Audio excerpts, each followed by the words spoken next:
¿En qué es distinto hoy el cambio a cómo estamos acostumbrados? Durante muchos años a todos los que trabajamos en el mundo de organizaciones nos formaron en la famosa U del cambio, ¿no es cierto? La gente siente que pierde y luego hay que reconvertirla. Sin embargo, la mayor parte de los cambios que se están haciendo hoy día ya no son por reacción, son intencionales. La organización, la alta gerencia está buscando implementar una estrategia que pueda responder rápidamente a los cambios que están ocurriendo. Y para eso necesita que la organización responda. Si lo piensas, el cambio hoy, en rigor, es el desarrollo de una capacidad, de un músculo colectivo para poder aprender más rápido, para poder reaccionar más rápido, para que la gente y los líderes puedan entender cómo llevar a la gente aquello que depende de ellos para reaccionar más rápidamente frente a un entorno que va a estar siempre cambiando. Hoy puede ser esto, mañana puede ser esto otro. O incluso porque la propia estrategia establece la necesidad de cambio. Eso requiere un enfoque distinto. El cambio, la gestión del cambio, entonces, no es entonces un fin en sí.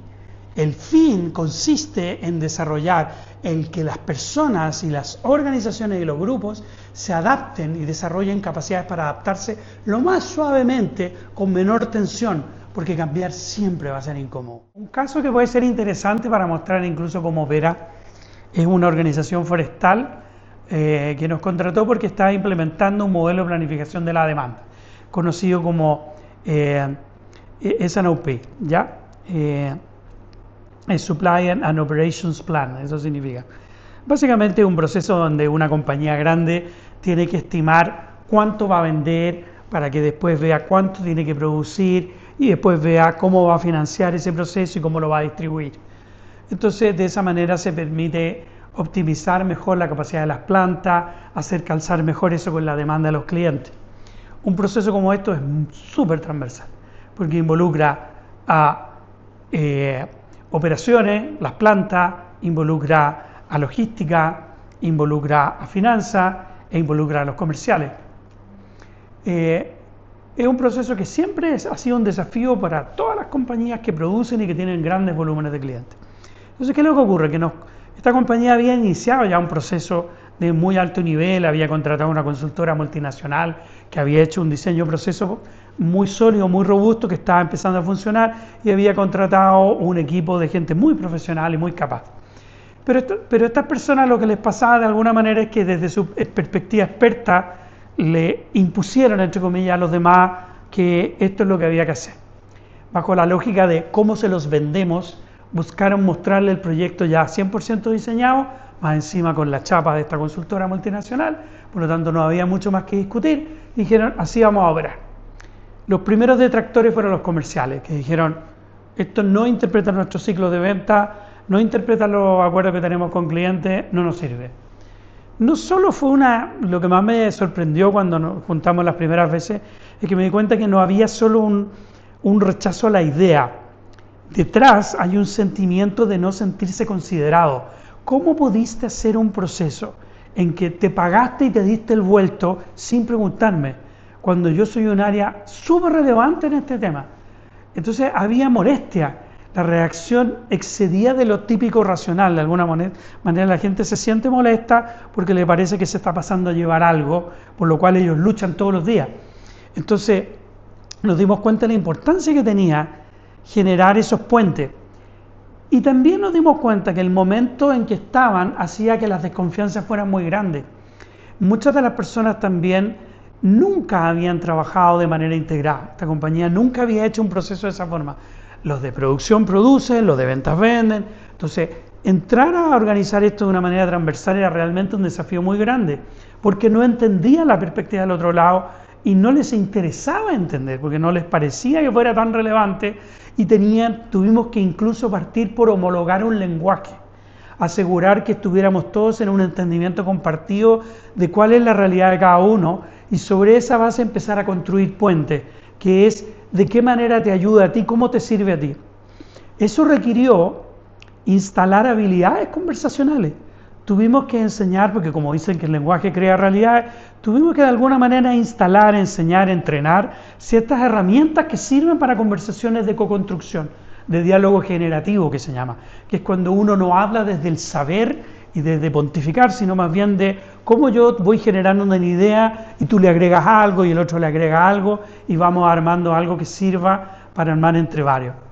Curiosamente, con los años hemos participado en proyectos con sindicatos a gran escala, en procesos sociales también, y nos hemos dado cuenta que la mayor parte de los procesos organizacionales y sociales tienen elementos parecidos.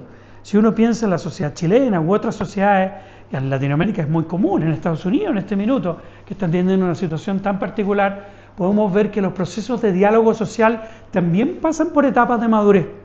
Y esas etapas de madurez de alguna manera representan estadios en que la gente tiene cierta facilidad o menor facilidad para poder conversar o ponerse de acuerdo. Y de alguna manera el abordaje tradicional sigue siendo técnico, sigue siendo la solución racionalmente correcta o sigue siendo emocionalmente básico. Somos una familia, todos tenemos que apoyar. Cuesta entender cómo juntar esos dos mundos y crear un diálogo donde la diferencia sea válida y donde ser parte de un equipo es poner el punto de diferencia, pero de una manera que permita la co-construcción. A nosotros nos gusta trabajar con las personas. En realidad, cómo llegué a trabajar de consultor y de profesor universitario es porque tengo una mezcla entre investigador y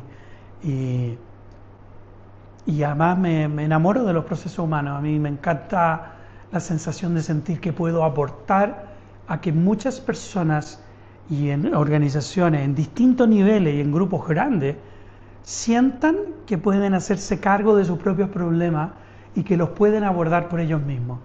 Nuestro enfoque siempre es habilitar a la organización a desarrollar capacidades para que puedan ellos mismos hacerlo. Por eso buscamos poner todas las cosas que hacemos en un lenguaje intuitivo, simple, fácil de aplicar. La mayor parte, o yo diría prácticamente todos nuestros clientes en la industria forestal, en la industria naviera, en la industria salmonera, en la industria productiva, en mercado de consumo masivo, en industrial, que hemos hecho proyectos de todo tipo, hemos implementado en conjunto con la gente y sin contratar consultoras externas, procesos que permiten administrar la cantidad de camiones que utilizan para el transporte, para que sirva a varios centros de distribución. Cómo crear un proceso de planificación de la demanda, SNOP, cómo generar un proceso de implementación de estrategias comerciales, cómo hacer eficiencia de procesos, hasta procesos más humanos, cómo cambiar la cultura, cómo involucrar a las personas para generar un mayor engagement.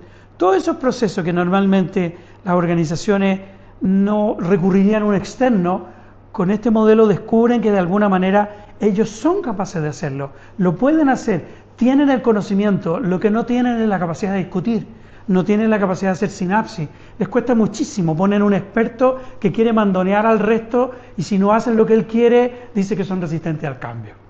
Entonces, lo que necesitan de alguna manera es cómo crear esa sinapsis. Y eso es lo que hace el modelo, utilizando el propio know-how de la organización, puede ayudar a crear soluciones que hoy día en algunos de nuestros clientes son varios miles de dólares en soluciones. Entonces, el punto es que al final la gestión del cambio no es un fin en sí. El cambio siempre va a ser algo incómodo. El verdadero sentido está en cómo ayudamos a que las personas y los equipos se adapten a las nuevas condiciones permanentes con la menor fricción. Y desde ese punto de vista, ¿se pueden crear esas capacidades organizacionalmente? La respuesta es sí. Se pueden crear músculos organizacionales que permitan generar esa capacidad de adaptación más rápida. Si esto que te cuento resuena contigo, te invito a participar inscribiéndote en el clic abajo en la página para poder participar en un webinar que haremos con invitación donde compartiremos experiencias sobre cambios y transformaciones. Nos vemos.